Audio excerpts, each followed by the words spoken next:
What we've seen over the last several years is a continuing degradation. It's the fourth largest city in the state. Yet if you've ever tried to use cell service in Fort Collins, you probably know. Coverage in Fort Collins is really substandard by a lot of measures these days, and that needs to change. Sure, it's annoying and inconvenient for most, but when it comes to public safety, the signal is frustrating to the point of being dangerous. Outgoing Sheriff Justin Smith, Larimer County's highest-ranking law enforcement official, warns Fort Collins' cell capacity is now at risk of threatening lives. The network has become to the point of being dangerous and unreliable right here at our office, which is in the middle of the city of Fort Collins.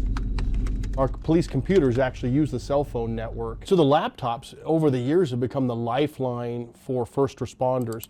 Laptops in patrol cars not only help monitor a deputy's location, all units en route, but also help transmit critical information to and from dispatch for active emergencies. So it could be an officer safety issue. The Sheriff's Office and Fort Collins Police say the lack of cell signal can not only threaten officer safety, but it can also threaten yours. And there is genuine fear that there could be an emergency in the heart of the city. Someone would call 911 and their call may be dropped or may not even go through in the first place. And if the citizen can't reach our 911 call center in an emergency, that's a grave danger, grave risk. But it's a problem that we are aware of. Fort Collins City Planner Will Lindsay admits the city is aware of the issue and that it's a problem they unintentionally created. And a lot of that has to do with our zoning requirements. There are certain places in the city where we don't currently allow a freestanding tower, and that has really impacted service. Years ago, when cell towers first started popping up, the city says they were just outright ugly. So residents pressured the city to create codes that preserve the aesthetics of the charming town. In a lot of ways, it was kind of an overcorrection to those to put us where we are currently, and now we're turning the dials. Like we went so far in the other direction. And now we have to kind of step back and think about this again. For years, the city has limited the height, appearance, and locations of towers, which is why there are only about 30 freestanding towers. And when you're a community like ours where a lot of tall buildings don't exist, then that's even more constraining. The city's few tall buildings are peppered with transmitters. But to get service to these dead zones highlighted in a 2018 study, the city has no other option but to rethink its code and make broader exceptions. And if there's something like a church or something like that and they want to propose a tower, then we will consider that. How do we do this in a way that we don't lose what makes Fort Collins unique?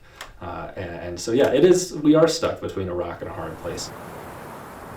But I think in this community, at least, the aesthetics part is always going to win out, and we're always going to really push hard on that. Re-envisioning the code and fixing the problem is estimated to take up to 5 years. Passing through mountain right now. Time Fort Collins Police says it doesn't have. Their ability to do their jobs effectively would be at risk. It's paramount, and we live in a digital world, and all of their tools rely on these critical services. Which is why the police department is investing hundreds of thousands of dollars into upgrading its laptops with technology that can switch between or combine signal from different providers to assure better connection. That way, if one carrier doesn't have effective coverage, it bounces over to the other one. But doing so is costly. It's about $4,000 per vehicle. And with 207 vehicles, taxpayers are now footing the more than $800,000 bill for a problem caused by their own code. This is a necessary device that is needed. But for the Larimer County Sheriff's Office, those are very expensive. We're easily in the hundreds of thousands of dollars to make that shift. Incoming Sheriff John Fan will have to decide if the office will wait out the upgrades to the system